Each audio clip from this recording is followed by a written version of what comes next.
Hey guys, Gretchen's Bakery here, and we are kicking off the Valentine's Day Baking Marathon with another collaboration with my friends from the Dessert Network.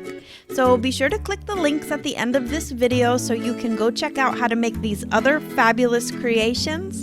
The only problem I think you will have is picking what to make first. So let me help you decide, and let's go for the engagement ring chocolate box cake topper that I made.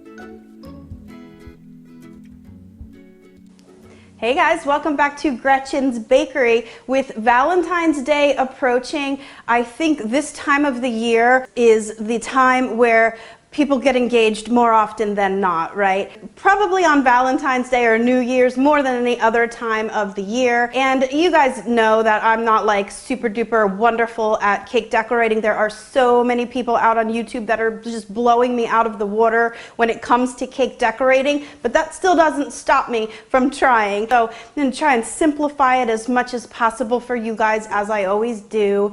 And so anyway, I have all these ideas swirling, and let's see how it goes. So let's get started right away. So first, what you will need to make the chocolate box is some tempered chocolate, or candy melts are fine to use here too. I am using Ghirardelli chocolate squares. Any flavor that you like is fine. I'm using caramel-filled ones for the bottom of the box, but once we get to the making of the lid, you will need solid chocolate, and you'll see why once we get there. In a small paper cone, I filled my melted chocolate and will now build my box simply by gluing all the sides onto one square for the base. It was helpful to use my bench scrapers and silicone spatulas for support, but you could really use anything. Next, to make the lid.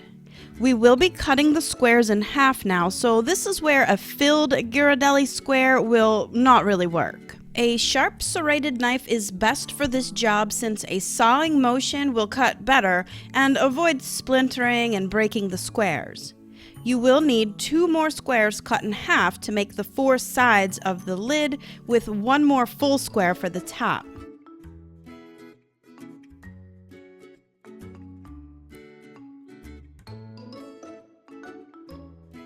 While the lid sets, I have taken 1 pink champagne cupcake and trimmed it to the exact size to fit into the chocolate box. I then added some decorative piping to soften up those rough edges.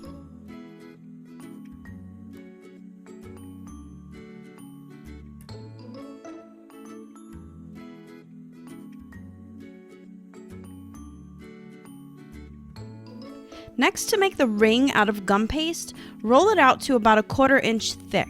Cut out a ring-sized piece with a round cutter, or a tip from your pastry bag will work too. Take a smaller cutter to cut out the middle. Gum paste dries and hardens pretty quickly, so once it does, you can use it to, first of all, measure the size that you'll have to cut out of the cupcake to then reinsert the ring later.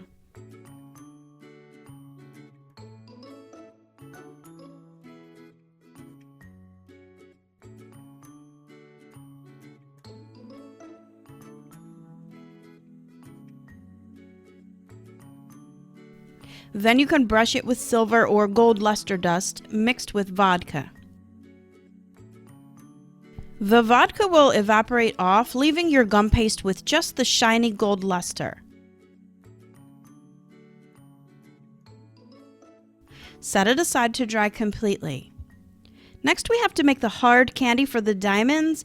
It is sugar, water, and glucose, or corn syrup, but I also have this Wilton silicone jewelry mold to form the diamonds.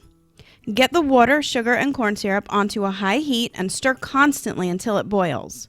Once it comes to a boil, stop stirring.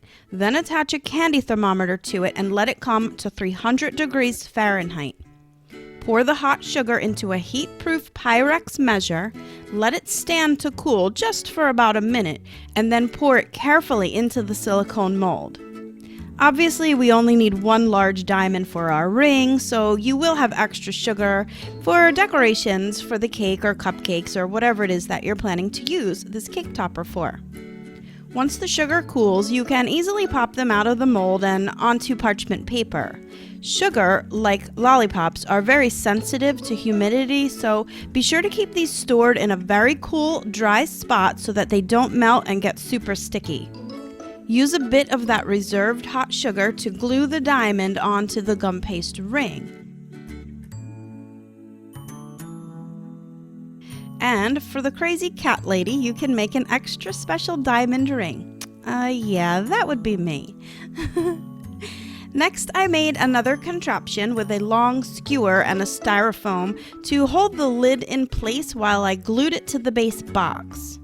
Once it is set, you can then add the decorative piping.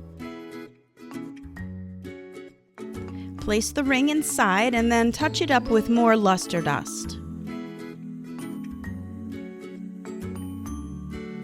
And now your cake topper is ready to go on top of your cake creation in celebration of the engagement of two hearts coming together as one. Alright guys, I hope you liked my tutorial. Not bad, eh? I went on to prepare my red velvet mousse cake and set my engagement ring chocolate box right on top. I can't wait to see what you guys come up with for your show-stopping engagement cake, so be sure to like and share with me on Facebook so I can see what you're up to. Now go check out my friends at the Dessert Network for more awesome Valentine's Day dessert ideas. Just click on the links here and be sure to tell them Gretchen's Bakery sent you. And don't miss out on my red velvet mousse cake that I used as the base cake to display my engagement ring cake topper that I just made. And my new video for how to temper chocolate. Okay guys, thanks for watching, and if you haven't subscribed to my channel, do it!